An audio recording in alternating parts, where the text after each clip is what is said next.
My son was standing right outside our home in broad daylight, calm and quiet, doing absolutely nothing wrong, when an HOA woman showed up with two uniformed officers and claimed he was violating community rules simply by being there. And even after neighbors explained that he lived in the house and was waiting for his father, she insisted that HOA authority mattered more than common sense, more than parental rights, and more than the law itself. She said the rules allowed them to question him. She said they could remove him if he didn't comply. She said HOA policy came first. No matter how uncomfortable or frightened a child might be, people gathered as the situation escalated. Phones came out, voices rose, and several neighbors told them to stop before this went too far. They didn't stop. They doubled down. They moved closer to my son. What they didn't know was this: the man they were about to meet, the father they were dismissing, and the authority they were about to challenge was me. And I am the U.S. Marshals Chief. Before I tell you what happened next, tell me where you're watching from, and hit subscribe for more stories where the good guys always win. My son was standing right outside our home in broad daylight, calm and quiet, doing absolutely nothing wrong, when an HOA woman showed up with two uniformed officers and claimed he was violating community rules simply by being there. And even after neighbors explained that he lived in the house and was waiting for his father, she insisted that HOA authority mattered more than common sense, more than parental rights, and more than the law itself. She said the rules allowed them to question him. She said they could remove him if he didn't comply. She said HOA policy came first, no matter how uncomfortable or frightened a child might be. The afternoon had been uneventful up to that point. One of those ordinary days where nothing feels urgent and the world seems predictable, and my son had stepped outside only because he wanted some air while waiting for me to finish a work call inside. He leaned against the porch railing, not pacing, not shouting, not bothering anyone, just existing in a place he had lived for years and felt safe. That sense of safety vanished the moment the HOA vehicle rolled to a stop at the curb, and the woman stepped out with a clipboard held like a weapon and authority in her voice that had not been earned. She did not greet him. She did not ask his name. She did not ask if he needed help. She pointed at him and announced that he was in violation of community standards for loitering, a word so absurd in that moment that it took a second for the people nearby to even understand what she meant.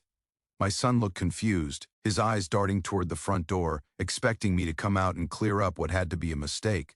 A neighbor across the street called out and said the boy lived there, that he was waiting for his dad, and that there was no issue at all. Another neighbor added that the rules she was quoting did not apply to residents on their own property.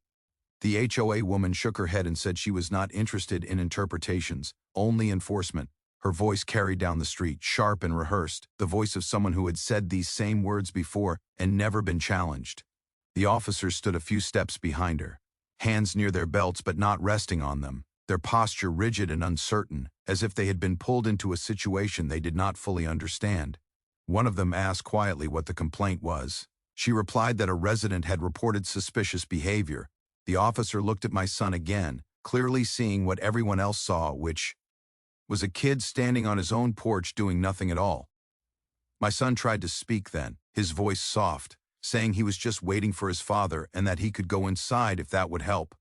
The HOA woman cut him off mid-sentence and told him that failure to comply would escalate the situation. That word, escalate, landed heavy in the air, and the neighbors shifted closer, sensing that something had gone wrong very quickly. Phones came out almost instinctively. People know now that moments like this can be rewritten later if no one records them. A woman down the block started filming and asked why a child was being threatened with removal from his own home. The HOA woman responded that filming was not permitted during enforcement actions, which only caused more phones to rise. My son's shoulders tightened and his hands clenched at his sides, not in anger but in fear, and he took a small step backward toward the door. The officer closest to him told him to stop moving. That was the moment the situation crossed a line, the moment when an unnecessary confrontation turned into something dangerous. Inside the house, I heard raised voices through the window, the sharp cadence of authority colliding with the worried tone of neighbors, and I felt that instinct every parent knows, the one that tells you something is wrong before your mind catches up. I moved toward the door, not running, not shouting, but focused, because years in law enforcement teach you that control matters most at the beginning of chaos. As I reached for the handle, I heard the HOA woman say, loud enough for the entire street to hear, that she did not care who the child's father was, and that the rules applied to everyone equally. She said feelings did not override policy. She said exceptions were how communities fell apart. Each sentence dug deeper, not just into the moment, but into the kind of thinking that forgets people entirely. When I opened the door, the sight that met me is one I will never forget. My son standing stiff and pale on our porch, 2 officers angled toward him, and a woman with a clipboard insisting that she had the right to decide whether he belonged there. The crowd had grown to 12 people now, a quiet semicircle of witnesses who knew this was wrong but were waiting for someone to stop. I stepped outside and placed myself between my son and the officers, not aggressively, not dramatically, just firmly. "The way you do when you intend to end something," I asked, in a calm and measured voice, why my child was being threatened on his own property. The HOA woman turned toward me, irritation flashing across her face, and began to repeat her explanation as if I were just another obstacle. She never finished her sentence, because I told her to stop, not shouted, not barked, stopped. The street went quiet in a way that only happens when tension reaches its peak, and every person there felt that the moment had shifted. The officers looked at me more closely now, recognition beginning to form as I continued speaking, explaining that there was no legal basis for what was happening and that it needed to end immediately. The HOA woman scoffed and said she did not answer to me. She said she had authority here. She said she would not be intimidated. What she did not know, what none of them knew yet, was that the calm voice standing between them and a terrified child belonged to the U.S. Marshals chief, and that this situation was about to change in ways she could not imagine.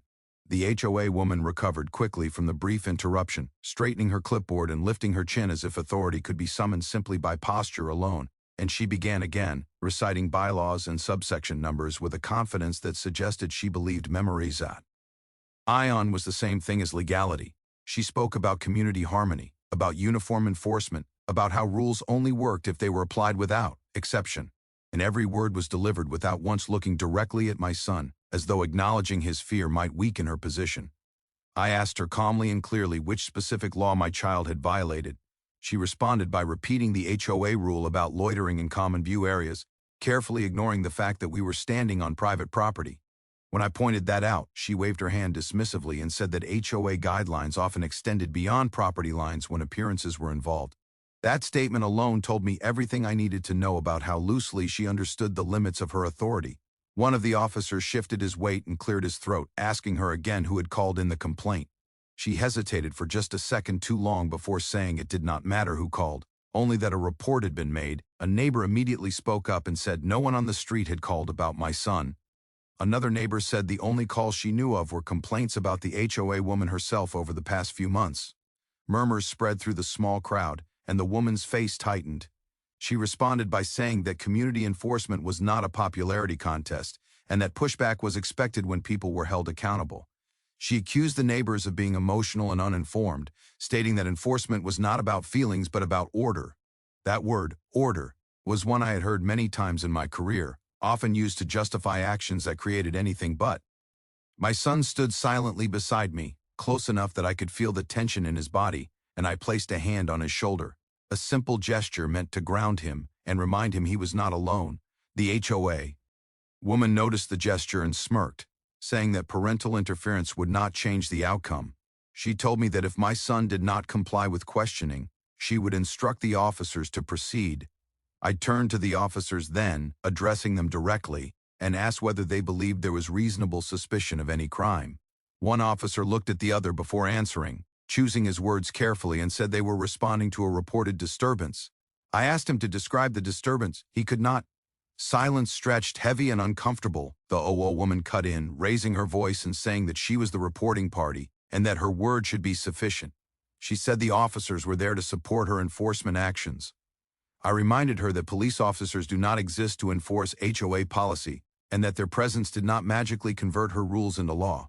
She accused me of trying to confuse the situation with technicalities. Neighbors began speaking over one another now, pointing out that a child standing on his own porch was not a disturbance, that nothing about this situation made sense, and that it needed to stop. Someone asked why the HOA was harassing families instead of addressing actual issues in the community. Another person asked why a clipboard carried more authority than common decency. The HOA woman's voice grew sharper as control slipped further from her grasp.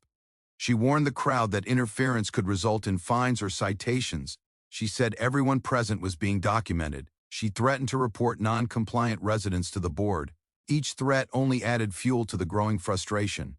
I asked her one final time to disengage and leave the property. She refused. She said she would not be bullied by titles or uniforms. She said she had dealt with important people before and that it never changed the rules. That was when I identified myself fully to the officers, stating my name, my position, and my federal authority, in a tone that was neither boastful nor aggressive, but factual, the way such things are meant to be stated. The effect was immediate and unmistakable. The officers straightened, their expressions shifting from uncertainty to alert focus, and one of them asked me quietly if I could repeat my credentials for their body camera. The HOA woman laughed, a short dismissive sound, and said anyone could claim anything. She said she was not impressed. She said paperwork did not intimidate her. Her confidence, however, wavered slightly as I reached into my wallet and produced my credentials. The officer nearest me examined them carefully, then handed them back with a nod that carried respect and apology all at once. He turned to his partner and spoke in a low voice, and I could see the moment when they both realized they had been placed in the middle of something that should never have happened. Their posture changed again, this time away from my son. The HOA woman noticed the shift and demanded to know what was happening. She insisted that enforcement continue. She accused the officers of abandoning their duty. She said she would report them as well. The officer responded, calmly but firmly, that there was no lawful basis for continued engagement and that they were disengaging immediately. He explained that my son was not suspected of any crime and that remaining on the property would be inappropriate. The HOA woman protested loudly, saying this set a dangerous precedent. I looked at her then and said that the only dangerous precedent was teaching a child that authority has no limits and that adults with clipboards can override rights. I told her that rules exist to serve people, not to erase them. The crowd fell silent. Ein, not out of fear but out of agreement. My son exhaled for the first time since this had started, his shoulders lowering as the officers stepped back and created space. The HOA woman stood frozen for a moment, staring at the scene she no longer controlled before snapping her clipboard shut and muttering that this was not over. She was wrong about many things that day, but she was especially wrong about that. By the time the officers stepped back and the immediate threat to my son eased, the street had transformed into something none of us would have recognized an hour earlier, because what began as a quiet afternoon had become a public reckoning played out in real time, framed by raised phones and sharpened attention. Neighbors who had been inside their homes now stood shoulder to shoulder along the sidewalks and driveways, drawn out not by curiosity alone, but by a shared sense that something deeply wrong had nearly occurred. The air felt heavier, charged with the kind of tension that lingers even after the shouting stops, and every person there understood that what they had witnessed mattered. Phones were everywhere now, held steady by hands that refused to shake, documenting the aftermath as carefully as the escalation. Some people whispered to one another, replaying what they had just seen, while others spoke openly, narrating events into their recordings, so there would be no confusion later about what had happened and why it had crossed a line. A woman across the street said clearly into her phone that a child had been threatened on his own porch. A man near the corner added that HOA rules were being treated like criminal law. Each voice layered over the next, creating a record that could not be erased. The HOA woman seemed suddenly aware of the cameras in a way she had not been before, her earlier confidence giving way to irritation as she realized control of the narrative was slipping from her grasp. She demanded that people stop filming, claiming their presence was disruptive and unauthorized, but her words carried no weight now. No one lowered their phone, no one stepped back. The crowd had reached that quiet collective decision point where compliance no longer felt like an option. My son stood beside me, still close, still silent, his eyes moving from face to face as if he were trying to understand how so many adults could allow things to go so wrong so quickly. I kept my hand on his shoulder, not because he needed to be held in place, but because grounding matters in moments like that, and children remember not just what happens to them, but how they are protected when it does. I told him softly that he was safe now, and he nodded, though the experience had already left its mark. One of the neighbors stepped forward and asked the officers why they had allowed the situation to escalate in the first place. The question was not angry, but it was firm, and it demanded an answer. The officer responded honestly, saying they had been called to assist and had relied on the reporting party's description without fully assessing the reality on the ground. That admission, quiet and measured, carried more weight than any excuse could have. Another neighbor asked whether this would have ended differently if there had been no cameras, and the silence that followed that question spoke louder than words. No one answered it directly because everyone already understood the implication. Visibility changes outcomes. Witnesses change behavior. Accountability thrives in the light. The HOA woman attempted to reassert herself then, stepping forward and announcing that she would be filing reports against multiple residents for interference and harassment. Her voice rose sharp and defensive as she listed supposed violations and consequence. But the crowd did not react with fear or retreat. Instead, people began responding calmly, stating their names, their addresses, and their willingness to provide statements about what they had seen. That was when her threats began to unravel. A man who had lived in the neighborhood for over a decade said he had never seen anything like this, and that he would personally attend the next HOA meeting to demand answers. A woman holding her phone at chest level said she was sending the video to the board immediately.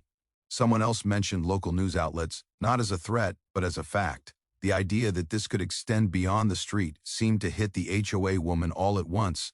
The officers, now clearly disengaged from enforcement, positioned themselves slightly apart, no longer aligned with the HOA representative, their body language communicating distance and neutrality. One of them spoke quietly to dispatch, updating them that there was no incident and that no further action was required. That radio call marked the true end of the confrontation, even if the emotional aftermath was still unfolding. Children peeked out from behind their parents now, drawn by the presence of so many adults and the unusual stillness that followed conflict. They did not understand the details, but they understood enough to know something serious had happened.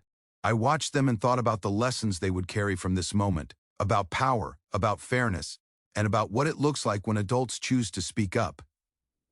The HOA woman paced a few steps away, speaking into her phone in clipped sentences, her earlier certainty replaced by urgency. She glanced repeatedly at the crowd, at the cameras, at me, and then back to her screen, as if searching for an authority that could restore what she had lost. None arrived.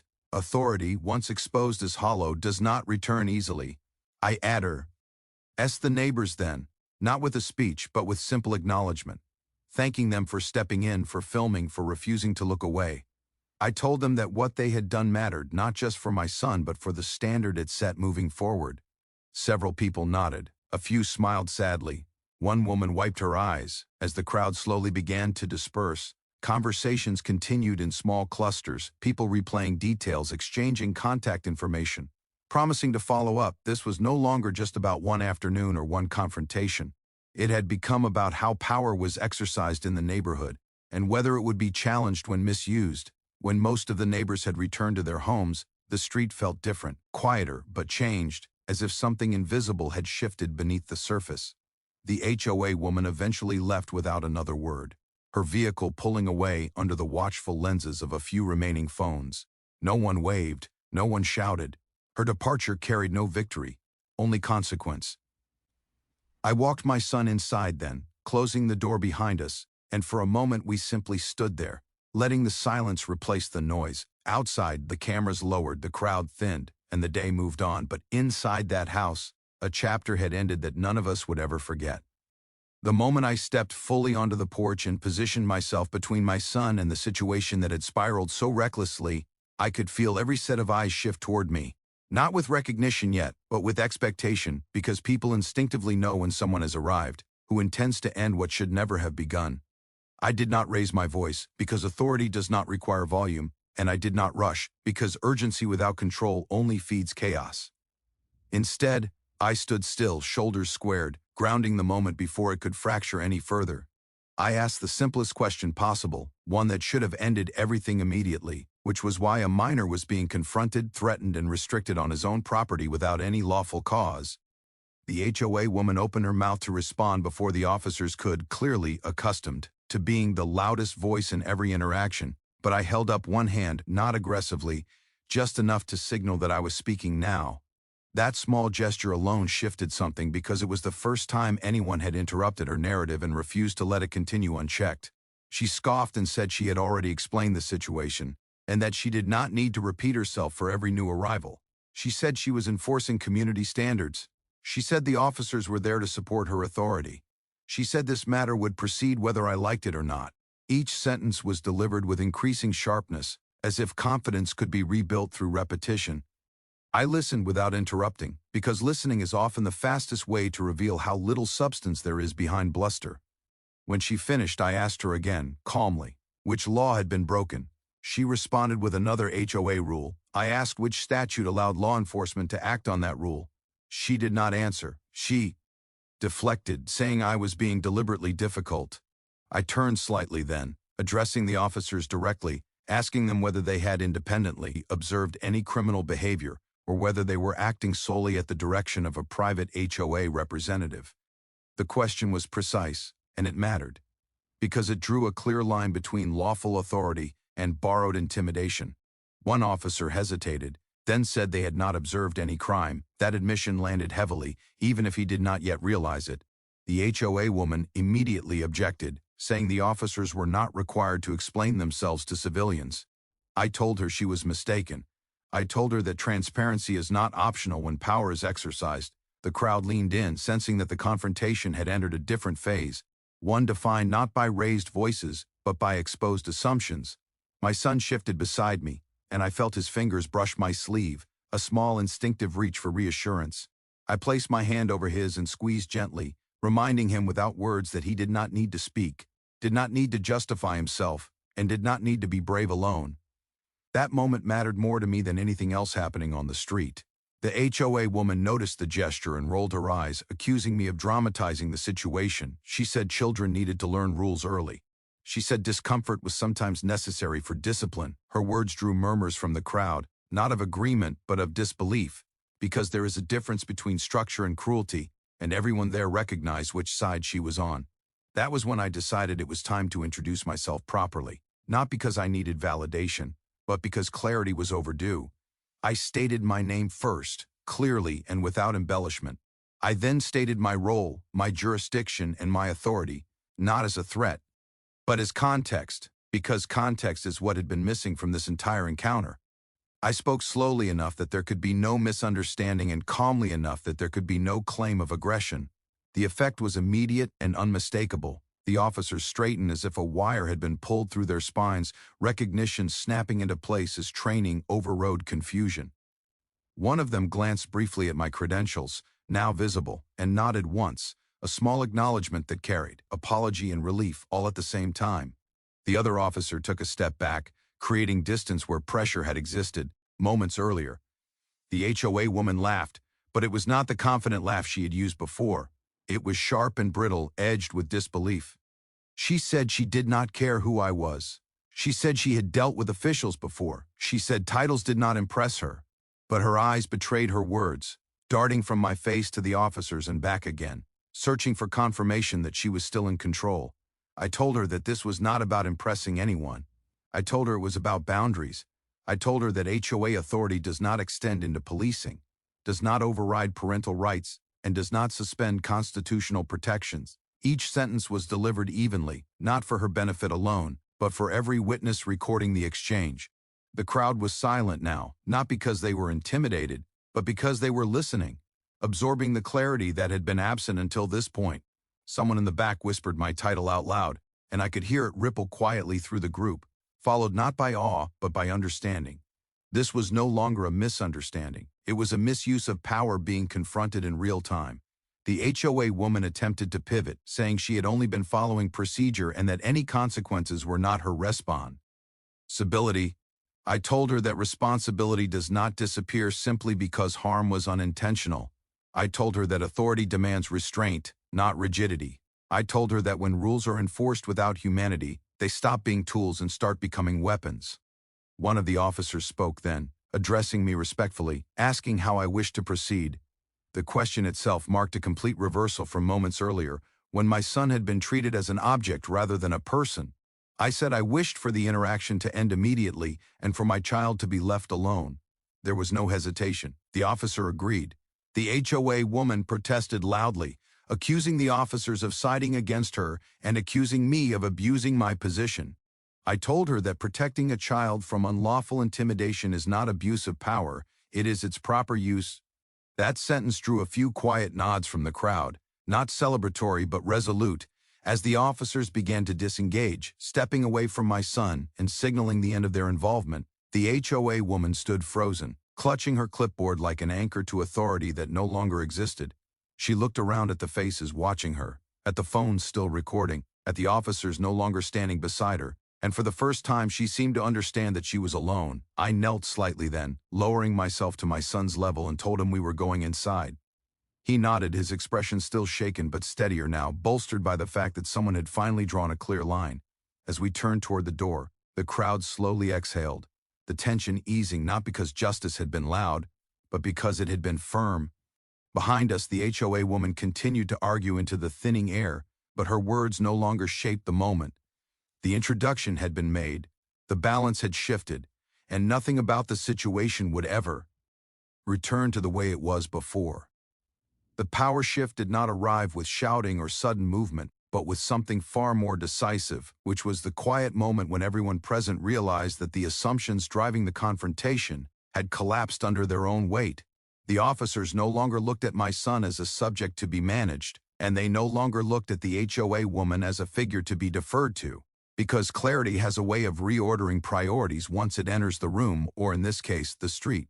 One of the officers took a half step back, then another, increasing the physical distance that had felt so threatening only minutes earlier, and that simple act communicated more than any apology could have. He addressed me directly, asking if my son was all right, and whether we wished to make a formal complaint, and the question itself marked a turning point, because it acknowledged that harm had occurred even if no hand had been laid on him. My son looked up at me briefly, his eyes searching, and I nodded slightly, letting him know he did not need to answer or engage further. The HOA woman reacted immediately, her voice rising in protest as she accused the officers of abandoning procedure and accused me of manipulating the situation with my position.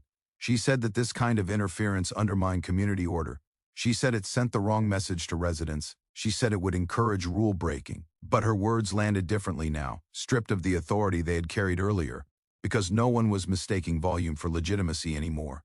I responded calmly, explaining that the only message being sent was that power has limits, and that children are not collateral damage in the enforcement of cosmetic standards.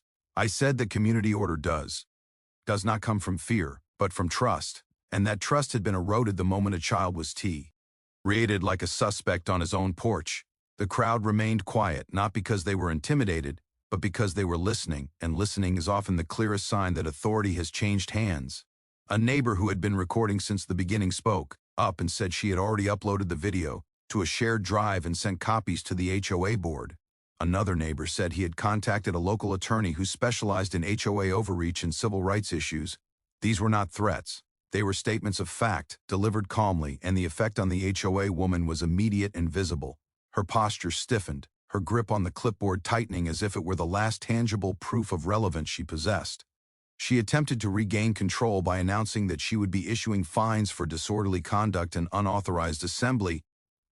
The officer responded before I could, stating plainly that no citations would be issued and that the gathering was a lawful assembly of residents on a public street. That sentence landed like a door closing. The HOA woman turned on him, demanding his badge number and threatening to escalate the matter to his superiors. He gave her his name without hesitation and told her she was free to file any complaint she wished. There was no defensiveness in his tone, only certainty, and certainty is difficult to argue with when it is grounded in reality. My son shifted beside me, the tension slowly draining from his shoulders as the threat receded, and I placed my arm around him, not shielding him anymore, but steadying him as the adrenaline wore off. I could feel his breathing slow, and I knew that while the memory would linger, the fear was loosening its grip. That mattered more than any public reckoning. The HOA woman attempted one final pivot, claiming that she had only acted out of concern for community safety and that her intentions had been misunderstood. I told her that intent does not erase impact and that authority carries responsibility whether harm is deliberate or not. I reminded her that rules are meant to guide behavior, not justify humiliation. Several heads in the crowd nodded, not triumphantly, but solemnly. One of the officers radioed dispatch to confirm disengagement and requested that the call be logged as unfounded. The sound of that transmission marked the official end of the incident in a way that could not be undone. No warnings were issued, no reports were filed against my son, no enforcement action remained. What had begun as intimidation ended as documentation of overreach. The HOA woman stood silently for a moment, scanning the faces around her, as if searching for support that no longer existed. She found none. The neighbors who had once tolerated her presence now met her gaze with resolve rather than fear. The shift was complete, and she knew it. She muttered that this was not over, a familiar refrain used when authority slips away, but the words carried no weight because everyone understood that what comes next is governed not by threats but by process. Process favors facts, process favors records, process favors witnesses, and on this street on this day there were many of each. As she finally turned and walked back toward her vehicle, the crowd did not cheer or jeer, they simply watched, phones still recording, ensuring that her departure was as documented as her arrival. There was no celebration in the moment, only relief, because justice does not always feel victorious, but it does feel grounding. The officers approached me briefly before leaving, offering a quiet apology for the distress caused and assuring me that the incident would be reviewed internally. I accepted the apology without ceremony, because accountability matters more than performance, and I could see that they understood the gravity of what had nearly occurred. They nodded to my son as well, treating him not as a problem but as a person, which should have been the case from the start. When the patrol car pulled away and the street began to empty, the power shift remained, invisible but undeniable, embedded in the memory of everyone who had witnessed it. Neighbors lingered for a few minutes longer, checking in on my son, offering quiet words of support, and promising to stand up again if anything like this ever happened in the future. Those promises mattered because they turned an isolated incident into a shared standard. As we stood there in the aftermath, I realized that the most significant change had not been the departure of the HOA woman or the disengagement of the officers, but the collective understanding that authority is not absolute, and that silence enables harm. That understanding had taken root, and it would not be easily undone. I guided my son back toward the house, the door closing behind us with a finality that felt earned rather than forced. Outside, the street returned to its usual quiet rhythm, but beneath that calm, something fundamental had shifted, a recalibration of power that ensured this would not be forgotten or repeated without consequence. The aftermath did not arrive all at once, but unfolded slowly over the days and weeks that followed, settling into the neighborhood like a quiet but permanent change that could not be undone simply by pretending nothing had happened. On the surface, things returned to normal. Lawns were mowed, cars came and went, and children played outside again. But underneath that routine was a new awareness shared by everyone who had stood on that street and witnessed authority being challenged and corrected in real time. That first evening, after the door closed and the noise faded, my son sat at the kitchen table longer than usual, staring at nothing in particular, processing something no child should ever have to experience. I sat across from him, not lecturing, not asking questions he was not ready to answer, but simply being present, because presence is often the strongest reassurance after fear. Eventually, he spoke quietly and said he did not understand why adults would try to take him away when he had done nothing wrong. I told him the truth, which was that sometimes people confuse power with purpose, and when that happens, good people have to step in. That night, sleep did not come easily for either of us. Fear has a way of lingering even after danger passes, replaying moments and imagining different outcomes, but with each passing hour, the weight lifted just enough to remind us that the worst had been stopped. By morning, messages had already begun arriving from neighbors, checking in, offering support, and thanking us for standing firm. Those messages mattered, because they showed that what happened had resonated beyond a single family. Within days, the videos taken by neighbors circulated widely, not as sensational content, but as documentation, clear and unedited, showing exactly how quickly authority can be misused when left unchecked. The HOA board received formal complaints from multiple residents, each one supported by footage, timestamps, and written statements. What had once been brushed aside as isolated enforcement was now impossible to ignore because the record was undeniable. The HOA woman was placed on administrative leave pending review, a phrase often used to soften accountability, but the outcome was different this time. The board convened an emergency meeting, one attended by more residents than any in recent memory, and for the first time, the power dynamic inside that room shifted just as it had on the street. People spoke openly, calmly, and firmly about what they had seen and how it made them feel unsafe in their own community. Policies were questioned, authority was scrutinized, oversight was demanded. The board members listened, not because they suddenly became more compassionate, but because the community had become more united. Unity has a way of forcing transparency where silence once allowed abuse. The HOA woman resigned before the review concluded, a decision framed as personal but understood by everyone as the result of exposure and consequence. Her resignation was not celebrated. It was accepted. The goal had never been punishment for its own sake, but prevention, ensuring that no child, no family, would ever again be placed in that position. The officers involved followed up as promised, and their department conducted an internal review that resulted in updated guidance regarding HOA-related calls and clearer protocols for determining lawful authority. Mistakes were acknowledged. Training was reinforced. That process mattered because accountability does not end when one person leaves the scene. It continues wherever systems allowed the harm to occur. For my son, the change was more personal and more gradual. He returned to sitting on the porch eventually, at first only when I was nearby, then on his own again, reclaiming a space that had briefly been turned into something threatening. Each time he stepped outside without fear was a small victory, one built not on bravado, but on regained trust. Neighbors made a point of greeting him, of checking in casually, of reinforcing through simple kindness that he belonged and that what happened was not his fault. Those gestures, small as they seemed, helped rewrite the memory, replacing isolation with community.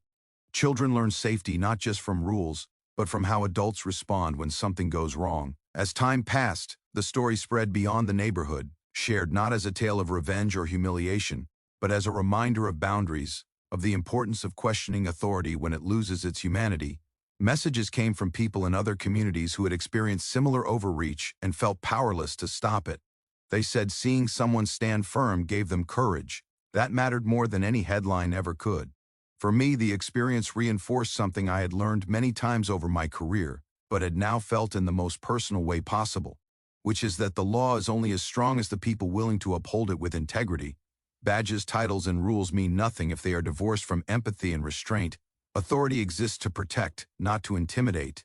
The neighborhood itself changed in subtle but lasting ways. HOA meetings became better attended, questions were asked more freely, decisions were documented more carefully. The quiet fear that once kept people from speaking up was replaced by a shared understanding that silence only serves those who misuse power. Sometimes late in the evening, I still think about how differently that day could have ended if no one had spoken up, if no one had filmed, if fear had kept everyone frozen.